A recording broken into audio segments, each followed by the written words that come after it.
May I invite everyone to stand up? Come on. Let us all be excited again as we praise God for His faithfulness today. But before that, before we start praising God, can I encourage everyone there on this side? Can you just move forward here in front? Dito na lang po tayo sa harap. And can you just fill up the chairs here in front? Come on. Don't be ashamed. Come on.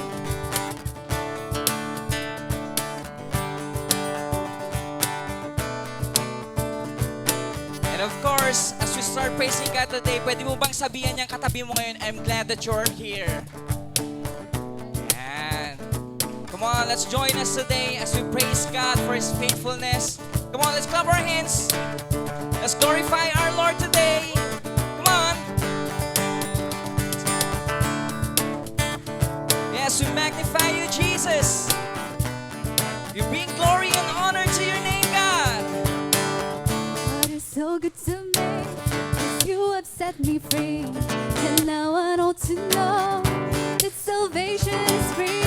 No matter what the world will say you do to me, I'm gonna fight this fight of faith.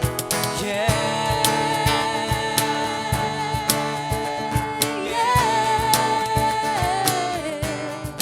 Come on, sing it out. Lord, you're so good to me, 'cause you have set me free. And all I want to know, that salvation is free. No matter what the world will say or do to me, I'm gonna fight this fight of faith. And I will let your word say your hurt throughout the nation. Sing your praise, shout your fame, till your glory covers the earth. As long as there is breath in me, I'll glorify you. Sing it out. I'll glorify you. I'll glorify you. I'll glorify you. Sing now that you live. Now that you live in me, and I will live for you. And all I want to see, that salvation is free. No matter what the world will say or do to me, I'm gonna fight this fight of faith. And I will live your word, see your hurt throughout the nation. See your praise, shout your fame, till your glory covers the earth. As long as there is breath in me, I'll glorify you. Come on. I'll glorify you. I'll glorify you. I'll glorify you. Come on. Let's clap our hands. Yes, Lord, we glorify your name in this place.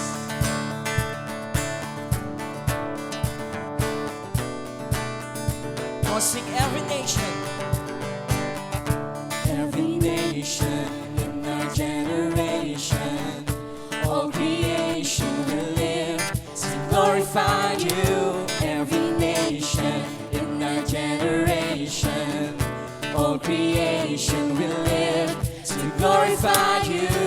Every nation in our generation, all creation will live to glorify you. Every nation in our generation, all creation will live to glorify you. To glorify you. To glorify you. To glorify you.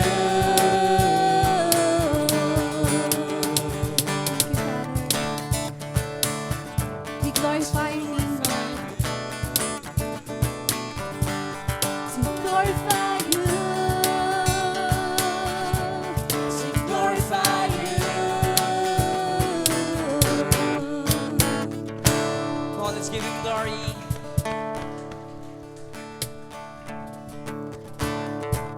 Come on.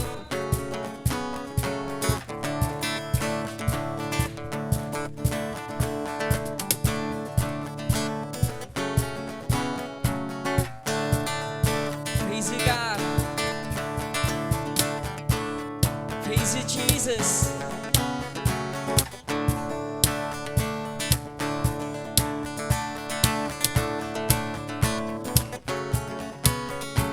Come on, church, sing with us. In every season, you gave me life.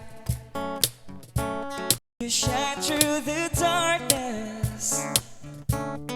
You are my light. My death you defeated. You gave me new life. You've taken my sorrow. My joy is in Christ. 'Cause when I'm with you, I come alive. Face full of color, I dance through the night. When I see you move, I follow your lead. My eyes are on you, and yours are on me. 'Cause you give me joy. You give me joy. You give me joy. You give me joy. My sin beyond measure. Your grace was the cure. And you are victorious. My future secure. 'Cause when I'm with you, 'cause when I'm with you, I come alive. Sing it out. My day's full of color. I dance through the night. When I see you move, I follow your lead. My eyes are on you, and yours are on me. 'Cause when I'm with you, I come alive. My day's full of color. I dance through the night. When I see you move, I follow your lead. My eyes are on you, and yours are on me. 'Cause you give me joy. You give me joy. You give me joy. You give me joy. Yeah. Come on, let's give him a shout of praise. Shout the name of Jesus. Come on, Jesus.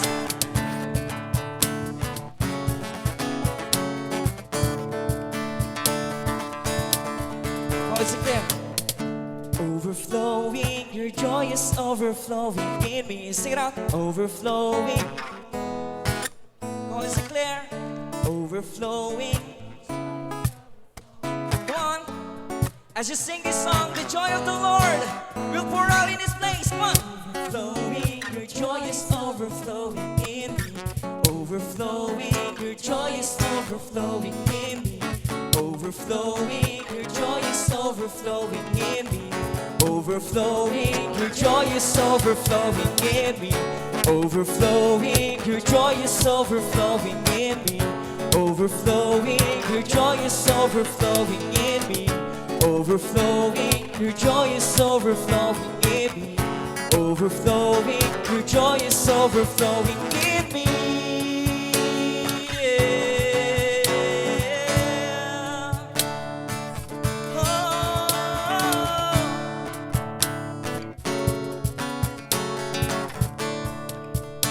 Sing it out. Overflowing, your joy is overflowing in me. Come on. Overflowing, your joy is overflowing in me. Overflowing, your joy is overflowing in me. Overflowing, your joy. Sing it out.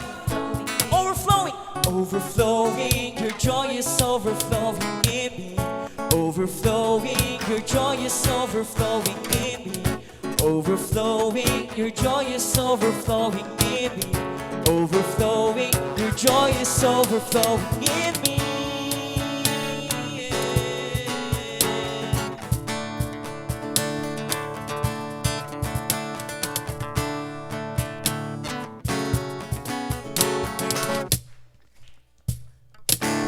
Alright, come on, can just give him praise.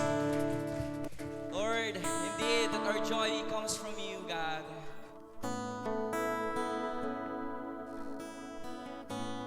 we continue to worship you in this place, Father. And we'll take this moment, church, to close our eyes and let's begin to seek God with all of our heart. And today, our goal is to please God, not on our own way, but we really want to praise Him, we really want to worship Him. It's because of His goodness, it's because of who He is in our lives. Amen. Thank you, God. You'll always be the center of this church.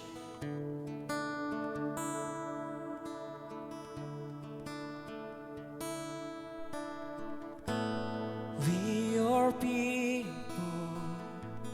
all together, bring you honor, give you reverence, standing as one in your presence.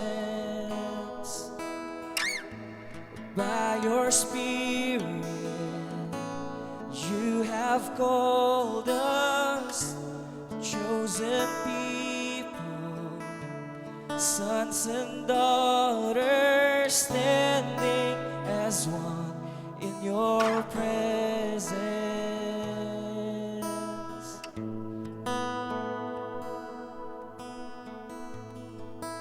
Oh, come on, sing it once again. We are people. We, your people, sing it out. All together, to bring you honor. Give you reverence. Standing as one in your presence. Sing by your Spirit. Yes, you have called us, God.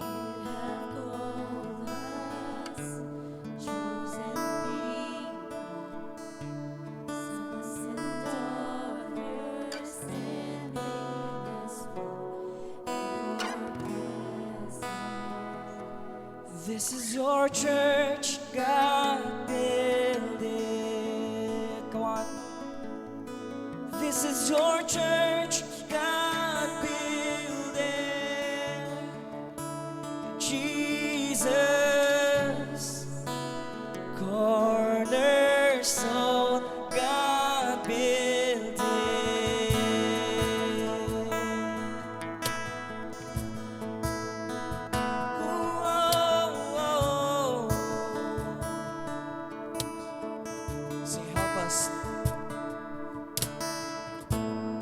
Help us stay true to our purpose.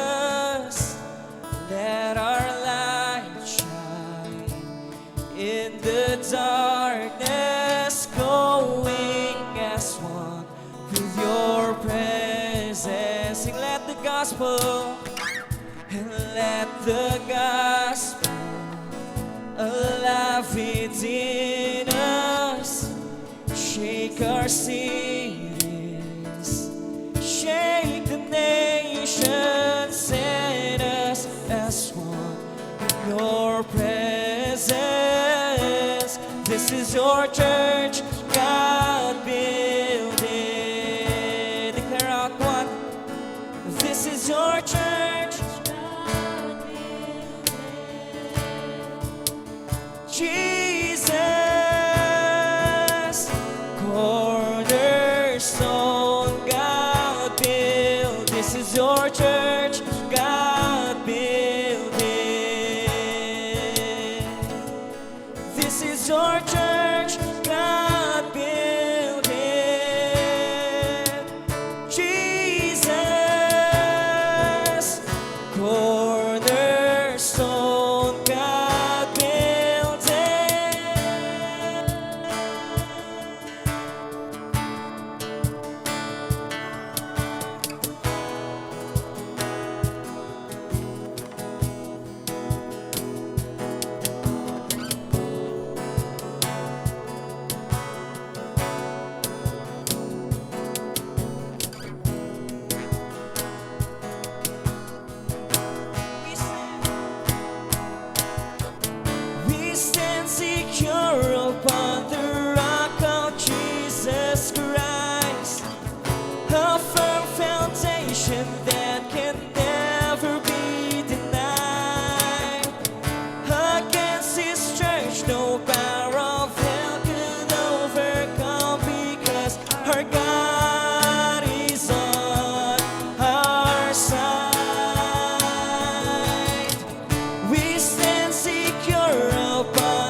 This is your church, God built. Yes, Lord.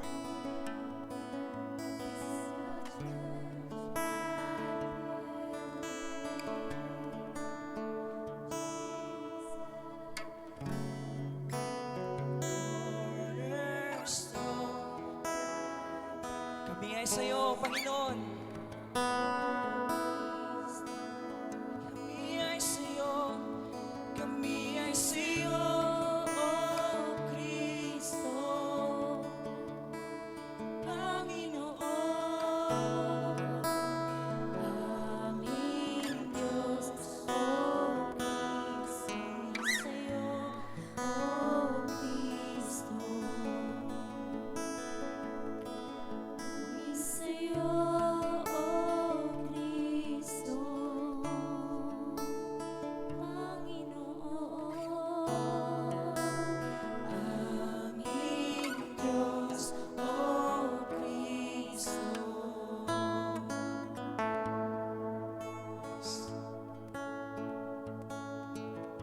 Let's continue to worship God and honor His name today. Lord, you're so great in our lives, God. You've always been faithful.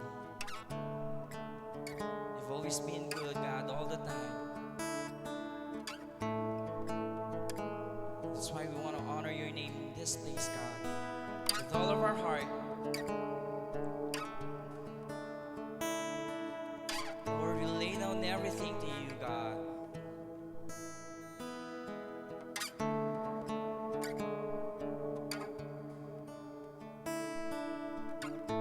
We worship you. We honor you, God. Hide me in your dwelling place as I wait, singing in spite of the pain. Stand in your grace, embracing the dark of the night. This fate is sure. The light of the morning will shine. I will endure. Oh, to live is Christ.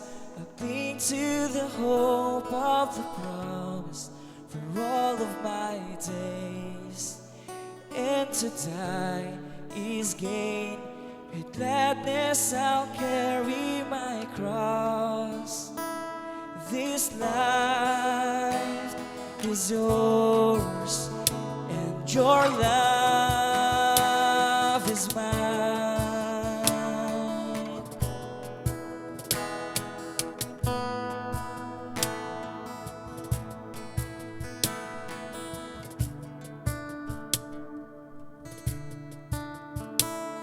Sing, fill me with your delight.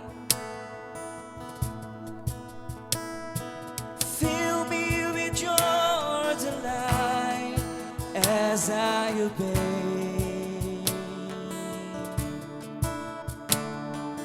Let me see all of your glory, Lord, as I pray. Give me unshakable joy as I give you my life.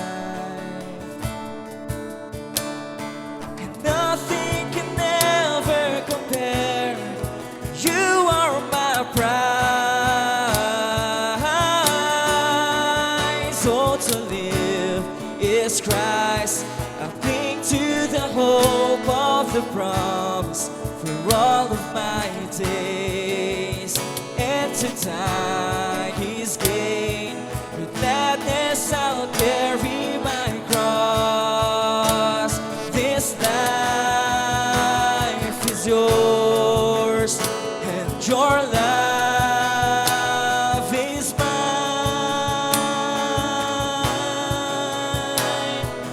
Oh, oh, oh, oh,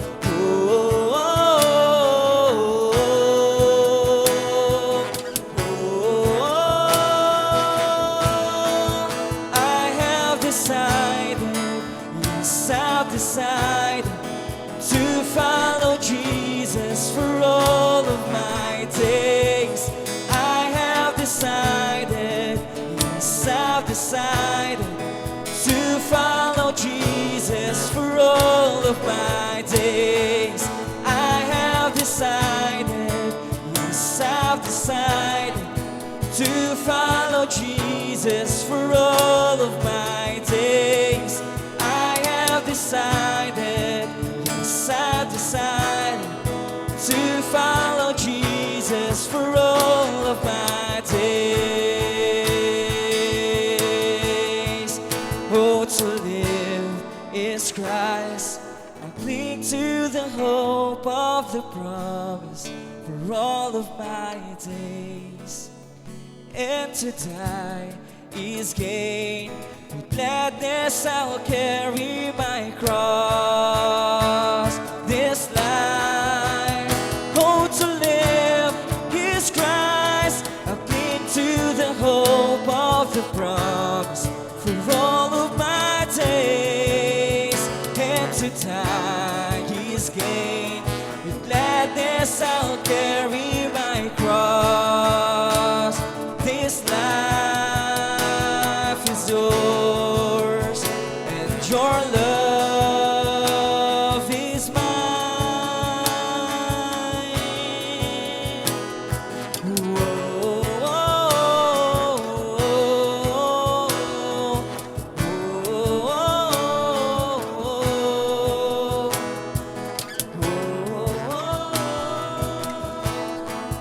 I have decided, yes, I've decided. I want to sing it out.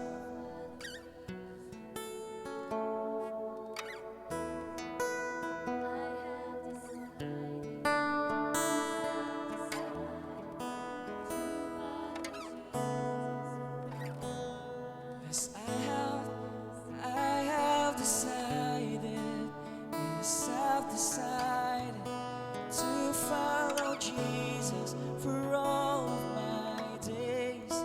I have decided, yes, I've decided to follow Jesus for all of my days.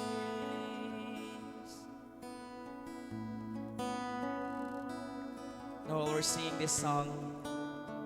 Yes, I understand this is new to us, and hindi pa to familiar sa ating nandirito, nagbibigay pugay, nagbibigay papuri sa ating Panginoon ngayong araw. Pero ito lamang yung gusto kong sabihin sa inyo at encourage ang bawat isa. Ito ang sabi sa Philippians verse 1 to 21. For to me, to live is Christ and to die is gain. In other version, for to me, living means living for Christ. And to die is even better. Bakit ganun? Diba? Kung isipin natin, to live is Christ and to die is gain. Sinabi ni Paul dito na kahit na anong pagsubok ang dumating sa ating buhay, maigi pang manalig tayo, maigi pang mamuhay tayo na ayon sa pamumuhay na gusto ng ating Panginoon habang tayo ay nabubuhay. And by that, we will honor Him. And by that, we will magnify His name. We will bring glory and honor to His name. Amen? I know, ang iba sa atin, merong pinagdadaanan sa buhay. Gano'n man kalalim, gano'n man kabigat, ay yung nararamdaman ngayon. But then, you just think about this verse that says by Paul. Imagine Paul, by that time, he was imprisoned. Diba? Alam naman natin, ang buhay niya, by that time, nakakulong siya, at gano'n kahirap yung buhay habang nakakulong. Diba? Hindi mo kayang gawin kung ano yung gusto mong gawin. Pero ito ang gustong sabihin ni Paul sa bawat isa sa atin. Kung bakit niya sinabi yan. Handa siyang mamatay para ipagbigay or ipaalam sa sanlibutan na ang gospel, na ang salita ng Diyos na ang kanyang natanggap, na magbibigay ng kabuhayan, or I mean, should I say, salvation sa lahat ng mga tao na na-receive niya. We cannot compare the eternal life that is waiting for us in heaven. Yung buhay na meron tayo ngayon, mahirap man, but that's temporary. You should always be reminded that mas mahalaga ang kayamanan na nasa langit. Mas mahalaga na nakilala mo si Jesus bilang iyong tagapagligtas. Sapat na yun. Amen? Sapat na yun. Do you agree with that? Pwede ba tayong yumuko? Pikit ang ating mga mata, tayo magdasal. Lord, marami pong salamat sa oras na ito, sapagkat sa iyong tunay na pagmamahal, sapagkat sa iyong tunay na kabutihan, Lord, sapagkat sa iyong tunay na katapatan, Lord. You gave your Son to us, Lord. He died on the cross for us to pay the penalty of our sins, Father. And thank you for that, Lord. Lord, we cannot thank you enough, Lord, because of this goodness that you have towards us. Lord, help us to live this life fully, doing what is pleasing in your sight, Father. Lord, sometimes, Lord, we're doing something, Lord, that is not aligned into your, Lord, ways. But, Lord, this time we want to say, Lord, forgive us. And, Lord, we want to say, Lord, here we are today, surrendering our lives to you, God, especially our hearts to you. Lord, take rule of this life. Lord, take authority of this heart, God, that we have, Father. Lord, so that we may able to please you. We may able, Lord God, to magnify your name, Lord, whatever it takes. Even, Lord, in hardships, God, we will still continue to, Lord, praise you no matter what, God. Marami pong salamat, Lord God, sapagkat tunay nga naman sa iyong kabutihan, Lord God, wala kaming ipag-aalala. At tunay nga sa iyong presensya, Lord God, we will find peace. Lord, we will find comfort. And we will find an only real love that we cannot really have in this world, God. It is only found in you, Jesus. At marami pong salamat, Lord God, for that. In Jesus' mighty name we pray. Amen and amen.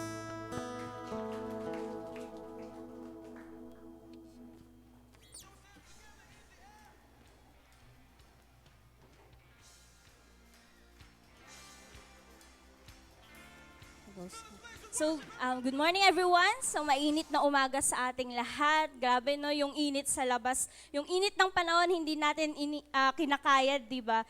Kaya stay hydrated everyone. Inom lang tayo ng tubig, much more water para stay hydrated ang lahat at hindi tayo magkasakit. And also, I just want to give you some few announcement here. Siyempre, patuloy pa rin tayong ginagawa yung two things dito sa Victory. What is that two things that we do here? We honor God and we make disciples. And as we are committed to continue honoring God and making disciples, here are the things that we are doing in our church. So first po is our Victory Weekend. Kung maalala po natin, ito po sana ay gaganapin last month, but because of some due to some circumstances, we are able to postpone it and reschedule it on 11. Sa next Saturday na po yan, 8 o'clock in the morning to 6 o'clock in the evening. So lahat po ng mga tapos na ng kanilang one-to-one, you are encouraged to register at the registration booth outside. So look for Bernard for the registration. For the students, your registration fee is 300 pesos only, and for non-students naman is 400 pesos. Again, this is open for all who are done in their one-to-one. Victory Weekend this coming May 11, 8 o'clock in the morning to 6 o'clock in the evening dito po sa ating church. Yan. And next naman po is our Victory Conference. So, we have still some few slots for you for the early bird registration. Ibig sabihin po niyan, mas mura po yung price ng tickets. So, for the non-student, 1,450. For students naman is 750 pesos only. Gaganapin po ito on June 27 and 28. Magkakaroon po tayo ng 3 runs po ng ating Victory Conference and gaganapin yan sa MOA Arena. So kung hindi ka pa registered, you may now or you can still register outside. We have still some few slots again for the early bird registration. And by May, mapapalitan na po yung registration fee natin. Magiging 1,750 or 1,600 na po for the non-student and 850 na po for non-students. So grab na po natin yung early bird registration natin outside. And lastly, for our singles naman, meron po tayong magaganap na event for you which is entitled Fuel. So dyan po, ang pag-uusapan is more on about personal and career development. So meron po tayong guest speaker na in-invite from outside Victory Baguio. Kung hindi pa ako nagkakamali, yes. And mangyayari po yan sa July 20, dito po sa ating church, 10 o'clock in the morning to 4 o'clock in the afternoon. And also for the registration, to follow through na lang po yung registration fee natin on the next Sundays. So yun lamang, enjoy the rest of our service.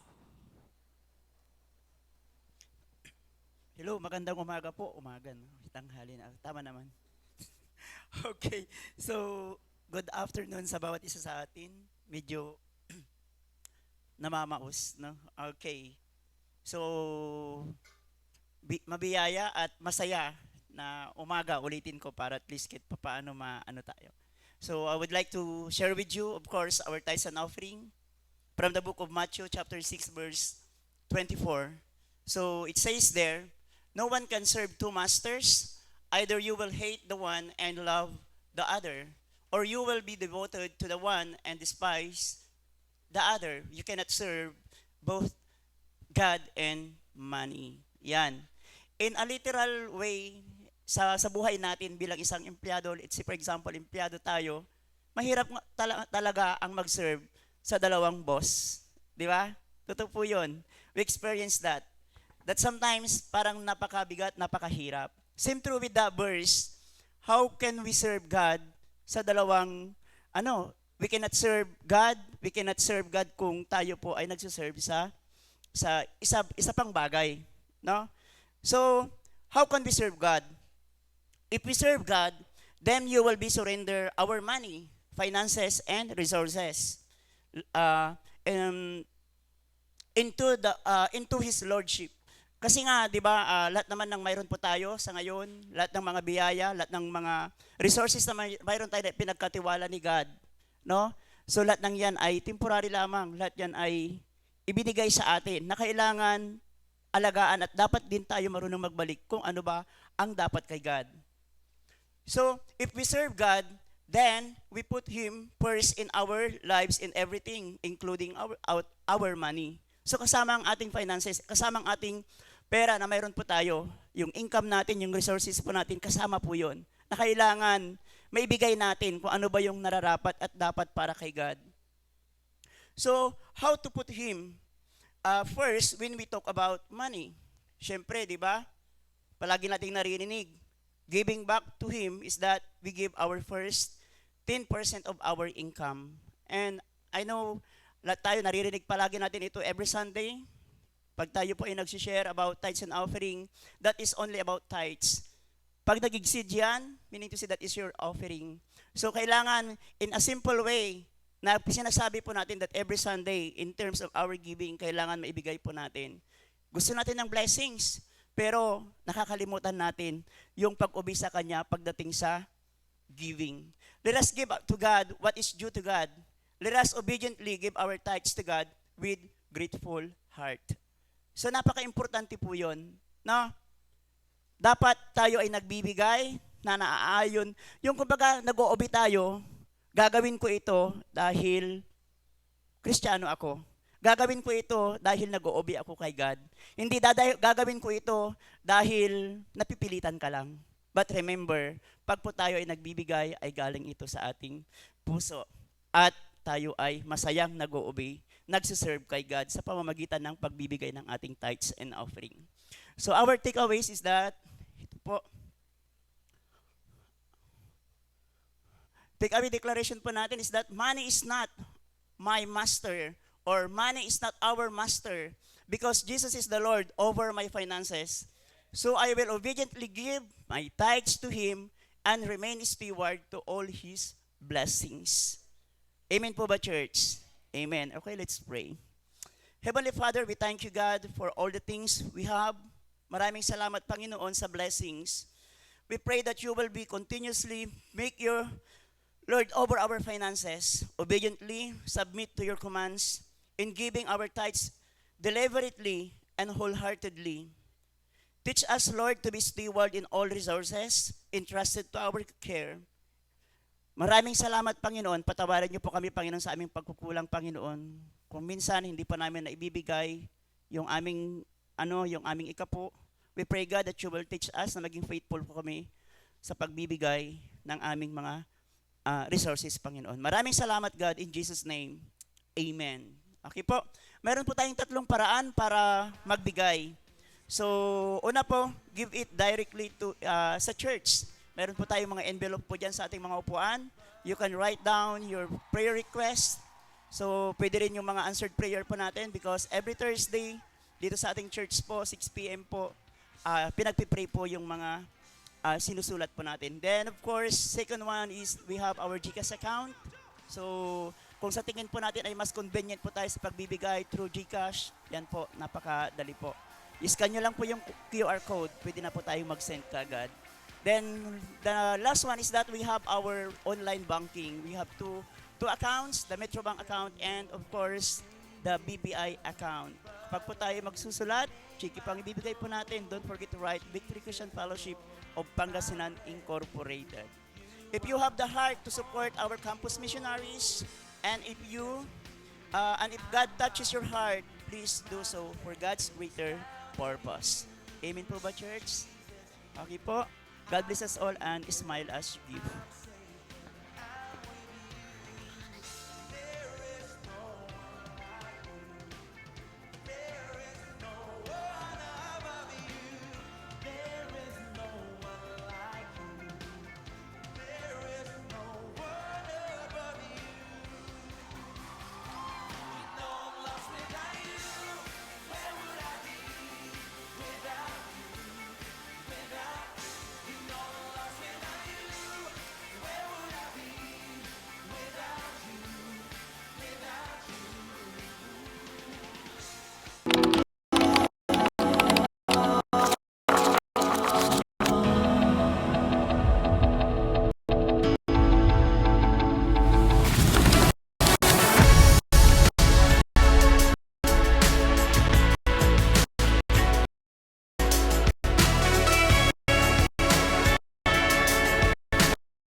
Tayo marinig ang salita ng Panginoon.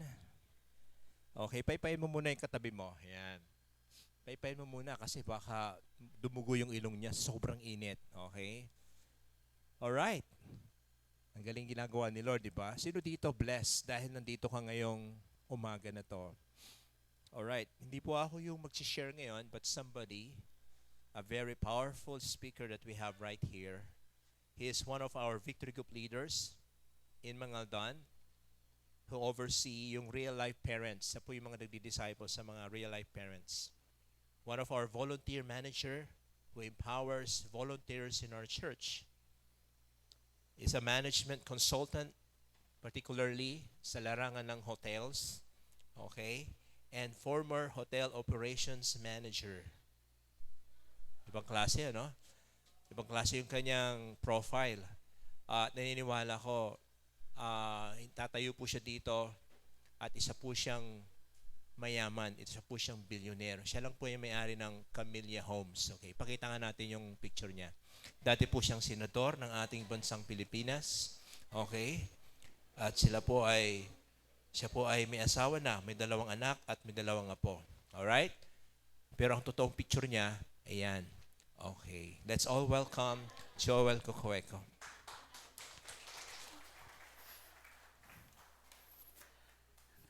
Sana maayos yung pagkakasabi. Kasi when sinabi ni Jeff yan sa Manawag, sinabi niya lang isa po siyang billionaire. Tapos. So kinakabahan po kami, kasama ko si JR yun. Kinakabahan kami na pag-alis ko baka hold upin kami o kidnapping kami.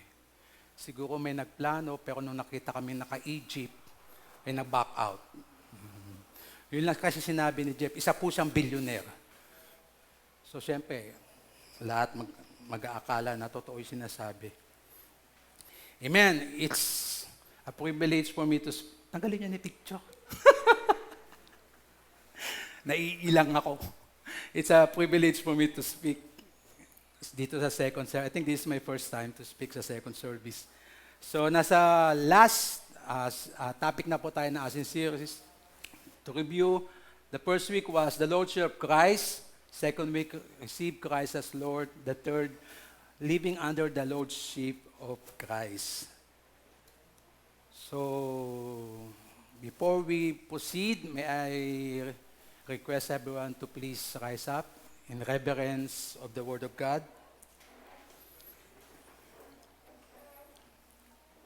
Our text for this morning is on Colossians 4, chapter 4, verses 2 to 18.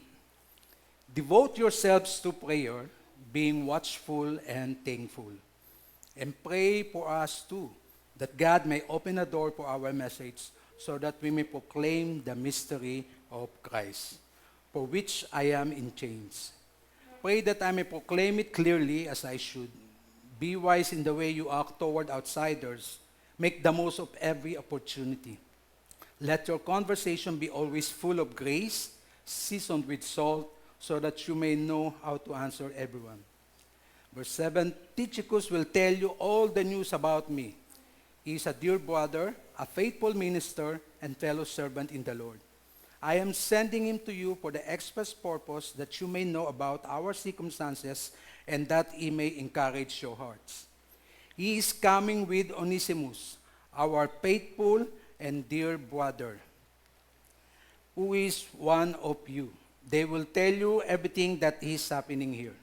My fellow prisoner Aristarchus sends you his greetings, as does Mark, the cousin of Barnabas.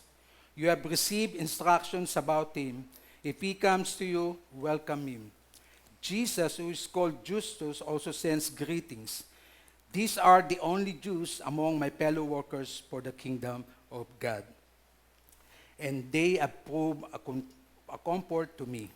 Epaphras, who is one of you and a servant of Christ Jesus, sends greetings. He is always wrestling in prayer for you, and that you may stand firm in all the will of God, mature and fully assured. I vouch for him that he is working hard for you and for those at Laodicea and Hierapolis. Our dear friend Luke, the doctor, and Demas sends greetings.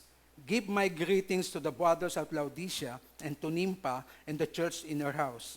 After this letter has been read to you, see that it is also read in the church of the Laodiceans, and that you in turn read the letter from Laodicea. Tell Archippus, see to it that you complete the work you have received in the Lord. I, Paul, write this greeting in my own hand. Remember my chains, grace be with you. Let's pray. Father, we thank you for this morning. We thank you, O God, for the freedom to preach, to share thy word, O Lord. We pray that the Holy Spirit will lead us, will guide us as we study our word, God. Thank you, Lord. In Jesus' name we pray. Amen. You may now take your seats.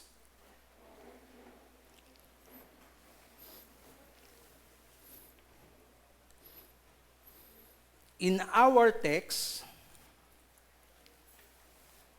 Paul emphasizes several key points.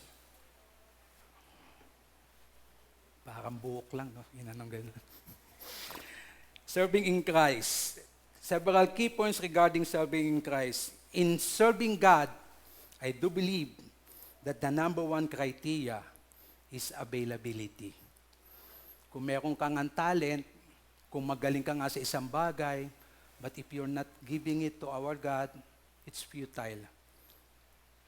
Useless po. Kaya mas kailangan po ni Lord ang availability po natin kaysa sa talent. Next.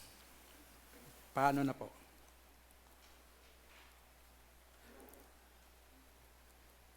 Okay? Sabi dito, what are the things we should know in serving Christ? Marami pong bagay na dapat nating malaman para pagsilbihan si Kristo, si Jesus. Pero I just listed 3. Tatlo lang po.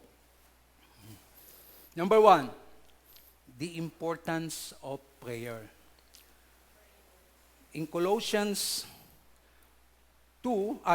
chapter 4, verses 2 to 4, devote yourselves to prayer, being watchful and thankful, and pray for us too, that God may open a door for our message, so that we may proclaim the mystery of Christ, for which I am in chains. Pray that I may proclaim it clearly as I should. Why is it, as a Christian, prayer is a must? Siguro naman po, lahat tayo dito nananalangin. Di ba? Lahat. So, just like on our daily lives, yung routine natin, we talk to people, we shared our emotions, our feelings. Through prayer po, we commune with God.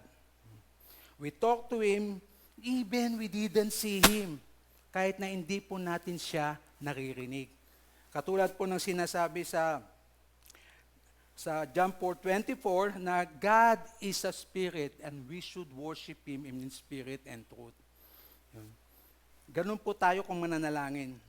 In the verses we read, Paul reminded the Colossians to devote themselves to prayer, being watchful and thankful. Siguro after nitong pag-share ko ng Word of God, meron tayong magiging memory verse, especially yung verse 2.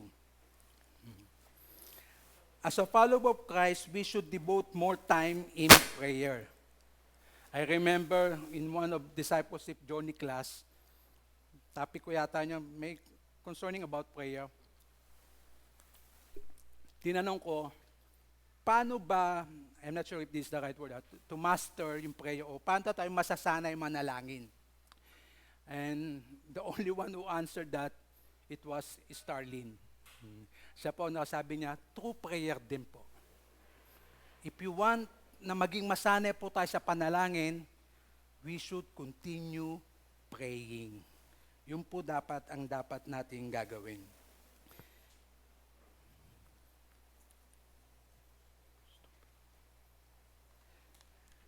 Remember, sige, next po. Yan. Prayer is a vital aspect of serving in Christ as it helps maintain a close relationship with God and seek His guidance and strength. Pinaka-vital aspect daw po in serving Jesus Christ, yung panalangin. Tinutulungan po tayo ma-maintain. The keyword there is maintain. A close relationship with God. If we want to have a close relationship with God, dapat, number 1, lagi po tayong nananalangin. Every day, every minute, every second, just like sinabi sa Bible, pray without ceasing. That's why yung pagpasok ni Paul, sinabi na kagad, devote yourselves to prayer, being watchful and thankful. Next, ano sabi sa being thankful in prayer? Is an attitude of gratitude and appreciation towards God. It involves acknowledging His goodness, faithfulness, and provision in our lives. It cultivates a heart of gratitude, recognizing that everything we have comes from loving hand. Sounds familiar? Lahat ng bagay na na-receive natin ay galing sa ating Panginoon. Ano sinabi sa James 1:17, NIV version? Every good and perfect gift is from above, coming down from the heaven of the heavenly lights, who does not change like shifting shadows. Malamang diyang kinuha yung kantang Great is Thy Faithfulness, yung sa bandang uli. Yung Thou changes not, Thy compassions, they fail not. Yan.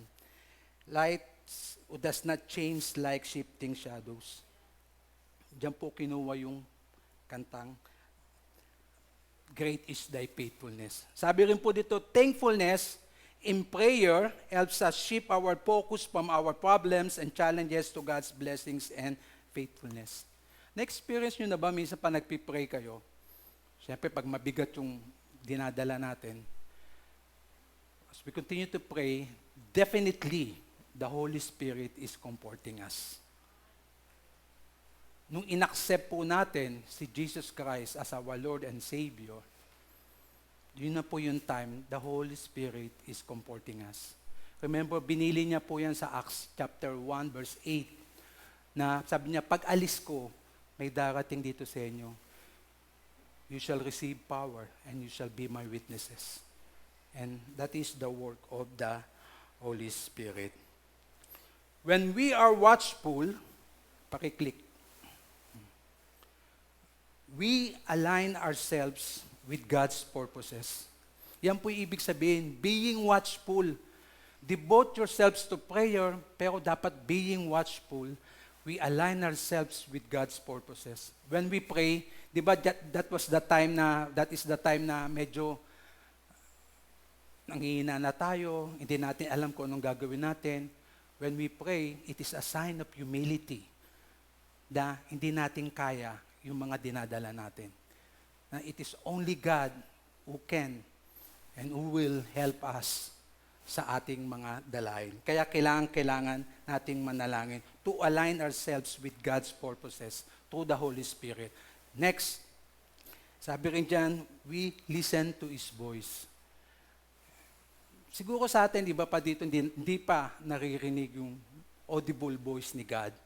Pero remember, yung Holy Spirit, I do believe some of you experience this, na when we pray, parang may bumubulong sa atin, naglilid sa atin.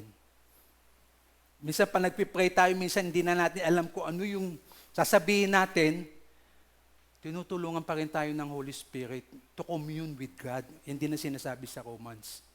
Yung you cannot utter the words dahil sa sobrang bigat na ng nilalaman natin. The Holy Spirit is working at that time. Sabi rin, we are more receptive to His leading. When we pray, when we are being watchful, nagiging receptive tayo sa Kanyang leading. Kaya, as we continue to pray, medyo nakakalma tayo. And lo and behold, may darating na kagad na answered prayer sa atin. Sa thankful naman, it helps us maintain a positive and grateful attitude even in difficult circumstances, which can increase our faith and trust in God. So being watchful, now being thankful, help us maintain a positive and grateful attitude even in difficult circumstances, which can increase our faith and trust in God. Remember, sige next. Prayer is a personal and intimate conversation with God, and being watchful and thankful are essential elements that can enrich our prayer life and draw us closer to Him. Dumating na ba kayo sa point na, nakalimutan ko tayo share kanina sa first service, na parang hindi sinasagot ni Lord yung panalangin nyo? Dumating na ba? Dumating kayo? Sa akin, many times. So, share ko lang to. Pero, basta, wag nyo gayahin. Share ko lang. Sa bahay kasi namin, medyo malaki po yung lupa sa Bunlag. Alam ni Bro. Dumadaan lagi sa akin. So, one time, sabi ko, Lord, parang hindi mo sinasagot yung mga panalangin ko. Sabi ko, Lord, give me a sign that you will answer my prayer. Again, ang hinihingi ko, shooting star. Okay, sige, pray. So, mail kasi ako lumabas ng alas 10, alas 11. Tingin lang ako sa langit, papahangin. So, first night, wala. Second night, ganun din, wala. But lo and behold, on the third night, nawala na sa isip ko, paglabas ko, pagkaganon ko, ang haba niya, shooting star. Sabi ko, wow. Sabi ko, Lord, thank you. Sabi ko ganun, thank you, Lord. Siguro yun lang yung yung term of endearment ba, tawag doon, namin ni Lord. Huwag niyo akong gayahin. Baka kasi pag umangingi kayo, may nakita kayo nagbiblink na orange. Eroplano yun sa gabi. Hindi yung bulalakaw. Just to clarify. Huwag nyo. Yun lang kasi actually this is the second time na ginawa.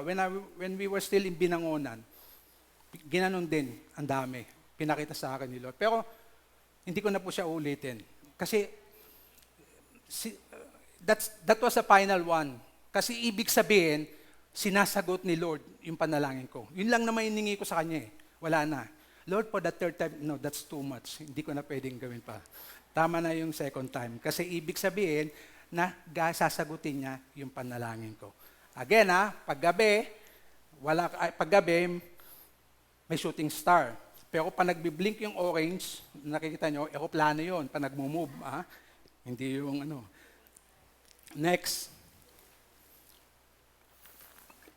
Sabi ni Dr. Billy Graham, God never calls a person into His service without equipping him, and I know that from experience.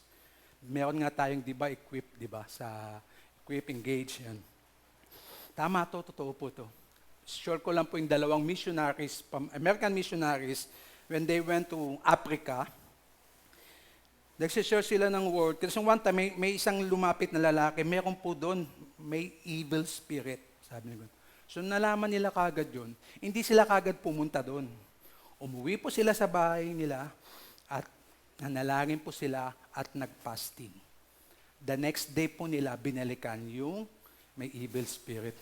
They cast out the evil spirit from that person at nawala. What they did were right. Tama. They prayed first and they fasted bago pumunta doon sa battle. Yan ang sinasabi ni Dr. Billy Graham na dapat we should be equipped. Kaya nga prayer is a powerful tool that we have. Yun po dapat natin isipin. Number 2, the art of godly conversation.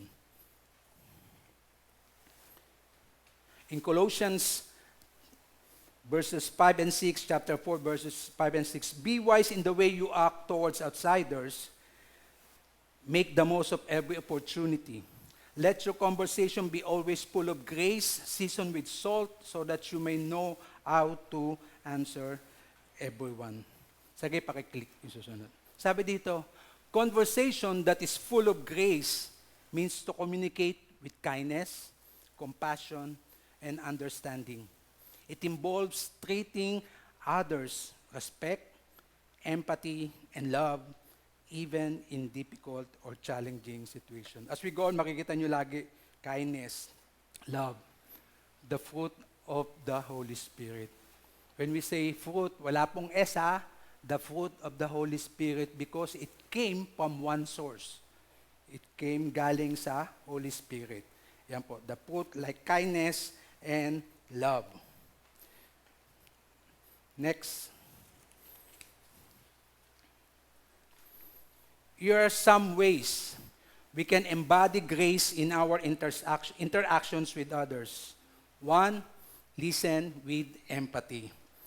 Take time to truly listen to the other person's perspective and feelings without interrupting and judging. Ako po kasi very impulsive na tao. Before, hindi na po ngayon. Na minsan pagka di pa tapos, sasagot na ako. I remember sa board meeting po namin sa hotel yon, I was discussing mabibigat po yung mga presidente nandun sa board namin, presidente ng Victory Liner, presidente owner, presidente ng 5-star, nandun po sila lahat. So I discussing, kasi sila yung may franchise doon sa property. I was discussing, sumasagot yung presidente ng Victory Liner, nagre-rebat ako kagad. Kinol yung attention ko nung mataas sa akin. Sabi, huwag ka kagad sasagot. Makinig ka muna. So dapat ganun po tayo.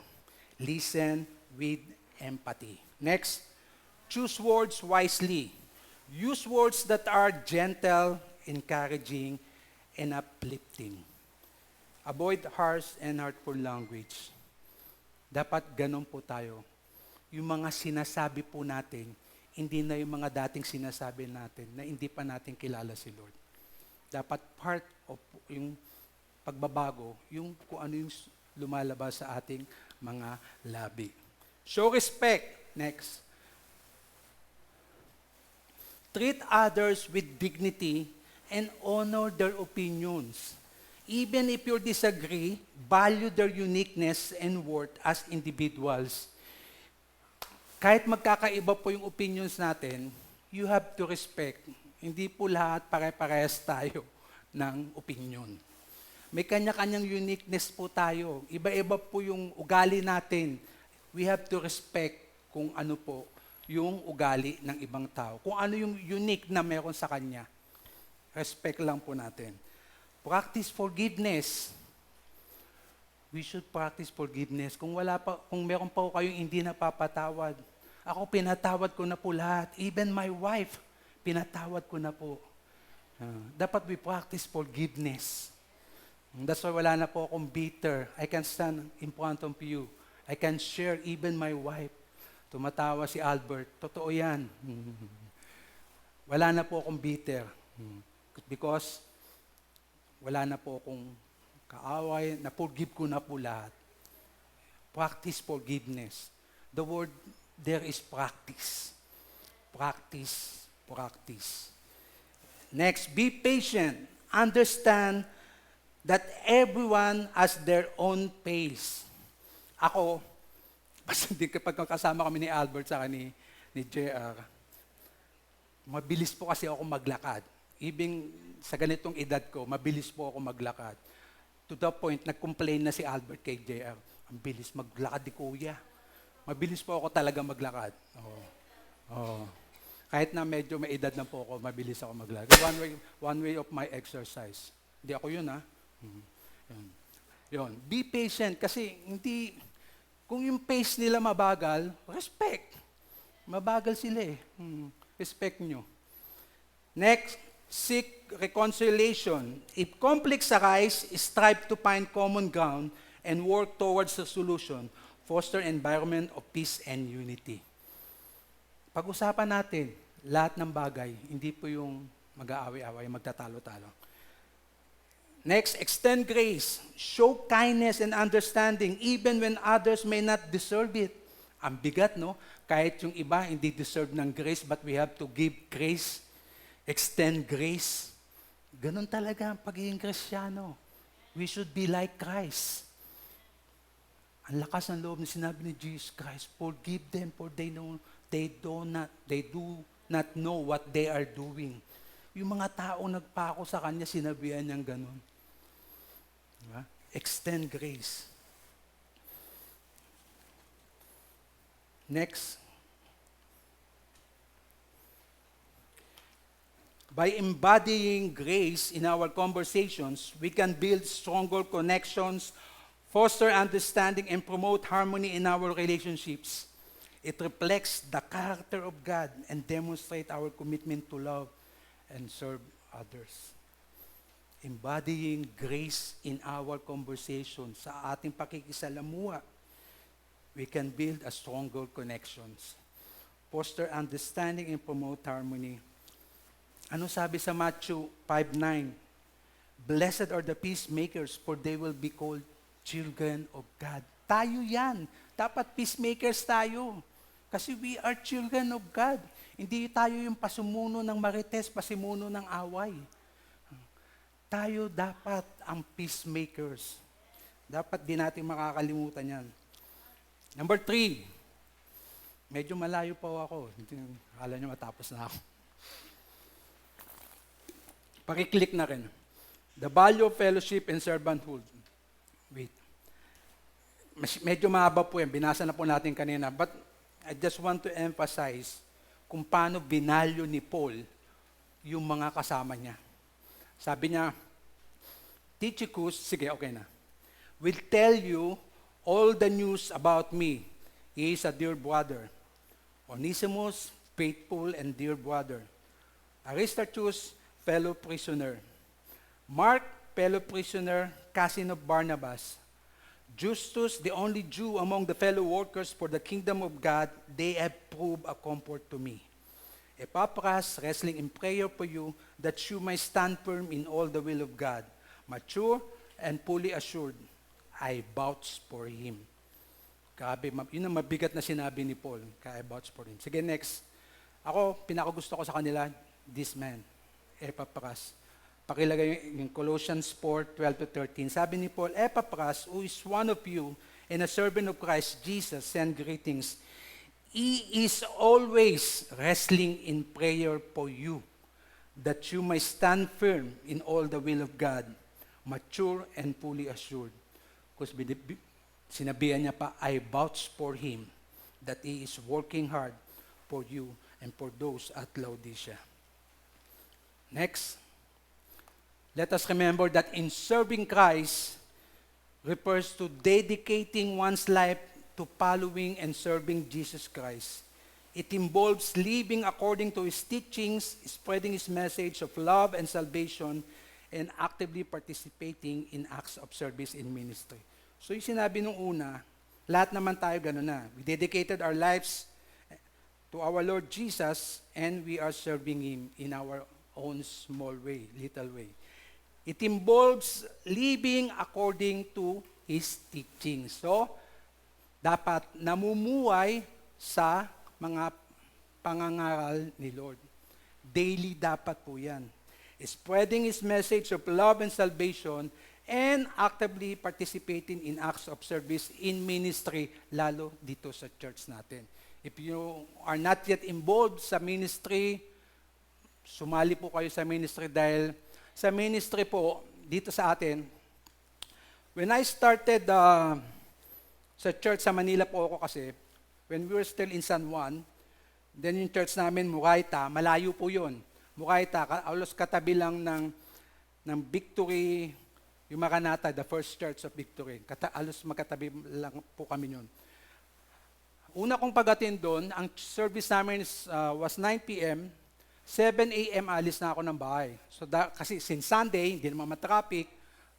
During that time, hindi naman gano'n siya ka-traffic. So pagdating ko sa auditorium kasi yun sa church ng 8, aayusin ko po yung upuan na makasetup ng 100.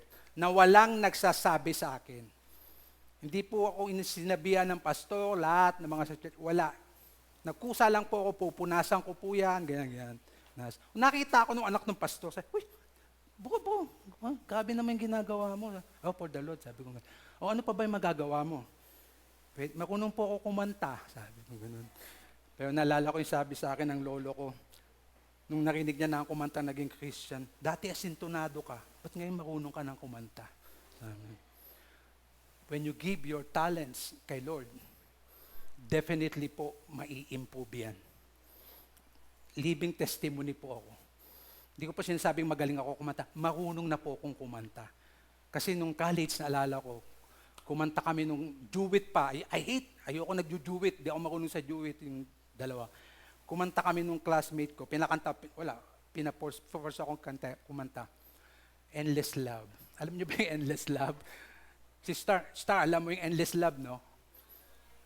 My love, there's only you in my life.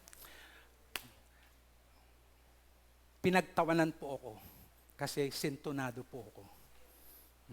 Yun po yung nangyari. Kasi hindi po ako talaga marunong kumanta. Nagbago lang po nung ako'y nagsisilbi na kay Lord. Next. Serving in Christ means putting others before oneself. Yes, oneself. Showing kindness and compassion and using one's gifts and talents to help build up the church and serve the needs of others. It is a way of expressing gratitude for the grace and salvation received through faith in Christ. Putting others before oneself. Ganun po yung mag-serve. Hindi natin iniintindi yung sarili natin, kundi kung ano yung kapakanan minsan ng iba. Ating classic example, wala naman siya dito. Si Pastor. Si Pastor Joseph. Naalala ko when we went sa Alaminos, ando kasing kapatid ko, yung campus missionary ng Metro East. Tapos na, empake na. Balat, nagsibat, wala, umalis na. Si Pastor sa nag-aayos, sabi na sa kapatid ko, uy, ba't si Pastor? Pabayaan mo, gusto niya yan. Sabi ko sa kanya gano'n. Gano'n talaga si Pastor servant. Siya nagtanggal, sila yatang uling umalis o nagtanggal ng mga tent. Yun po. Next, last na, hindi ko magkano mabasa dyan. Sabi Dr. Billy Graham uli, It's Jesus by example tells us that every true leader should be a helper, a servant, or even a bond slave. This is a command, not a suggestion, and applies with special force to leaders. Ready na ba yung video? May video ko, Chariots of Fire. Before I end, I want to share about this video. Pinadala ko kanina dyan, hindi ba nasabi? Yan, play it please. Paki-play.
Sino ba yung mga kaedad ko dito?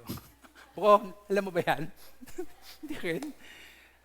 In 1981, the story of Eric Liddell, yung starring bida po dyan, it happened in 1921 Paris Olympics. It won the Best Picture sa Oscar and Best Picture sa British Academy of Film and Television Awards. If I'm not mistaken, sila rin ang nanalo ng Best Original Song. Kasi super ganda naman po talaga nung kantang yan. Yung instrumental. Lilagyan na lang ng lyrics yan eh. More on a worship. A story of si Eric Liddell. Si Eric Liddell is a devout Christian born sa Scottish missionaries in China. She's running as part of his worship of God's glory and refuses to train or complete on the Sabbath. Doon po na-evolve na tapos, nakaano yung istorya. Meron po siya isang kasamaan, ka-teammate si Harold Abrams, a British Jew. So, nung papunta sila naka-schedule na sila pumunta ng Paris from London, malapit lang po yun di ba? So, nalaman ni Eric Liddell, yung Christian, na yung event niya na 100-meter dash, ay tatakbo siya ng Sunday. Sabi niya, no, I won't run on a Sabbath day. That's the Lord's day, sabi niya. Nung nalaman ng Prince of Wales at that time and the head of the British Olympic team, pinatawag siya. May bandang portion, bandang uli pa nga yun, pinatawag siya. Talagang kinumbens siya, you have to run your dash. Sabi niya, I'm sorry, Your Honor, sabi niya ganun, hindi po ako tatakbo. Biglang iniwanan niya, Prince of Wales yun Alam niyo po sa mga ganyan, pagka sa royalty, pagka lalo na pag-aalis, lalayo ka, nakaganon. Hindi ka pwedeng ganon. Siya, umalis siya ba biglang ganon.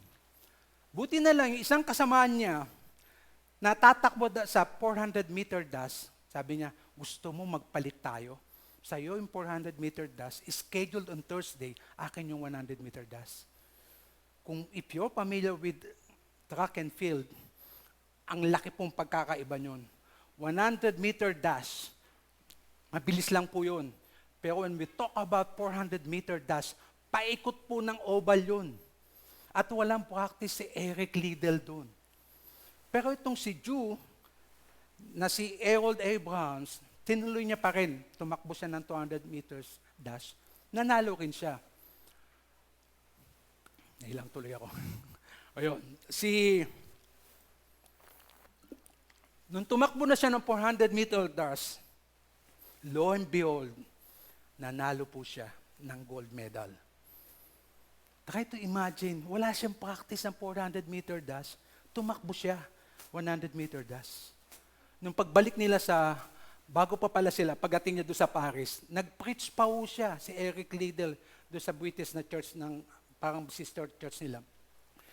Preach niya yung Isaiah chapter 40 about God's comfort. Preach niya pa yun. Tapos mayroon pa isang American, before sila magsimula, binigyan pa siya ng verse. Pag uwi nila sa England, mas binigyan ng pugay si Eric Liddell. Kahit nanalo si Abraham din na Jew dahil sa ginawa niya. Hindi lamang po balita sa England yun, kundi sa buong mundo. Ginawa niya, hindi siya tumakbo ng Sunday because it is the day of the Lord. Ayokong tumakbo sa araw ni Lord. Actually, sinare ko rin kanina, dito lang sa church natin, na yung members hindi kinakausap. Kasi sa other churches, kung saan iba ako galing, kinakausap sila, huwag kayo mag-open ng business pag Sunday. Huwag kayo mag-open. Talagang kinakausap. Yung iba ayaw, yung iba gusto. Pero dito sa church, iba. Hindi kinakausap. Pinapabayaan na sila mismo ang makumbik ni Lord not to open their businesses on Sundays. Mayroon pa nga istoryang Christian, ito, totoo to, nakalimutan ko lang yung pangalan. May malaki siyang grocery. Siyempre, pag grocery Sunday, dapat open ka. Close niya yon. Monday to Saturday lang siya. Pero pagdating ng Monday, yung kinikita ng Sunday grocery niya, sa Monday, triple. Totoo po yan, I'm not lying. Totoo po yan. Si Lord po ang kikilos. Yun po. When we attend church, when we attend Sunday serving, it is one way in serving our Lord Jesus Christ. Isipin po natin yan. We are honoring Him on His day. Amen? Let's pray. Father, we thank you for this morning, O God. We thank you for thy word, Lord. Lord, help us to live by it, Lord. Help us to live whatever we have learned this morning. Without your Holy Spirit, Lord, we can do nothing and we are nothing, O Lord. Lord, we thank you for everything. We thank you for the freedom to share thy word, O Lord God, in our country. We bring back to you all the glory and honor in Jesus' name we pray. Amen. Amen. Thank you, church.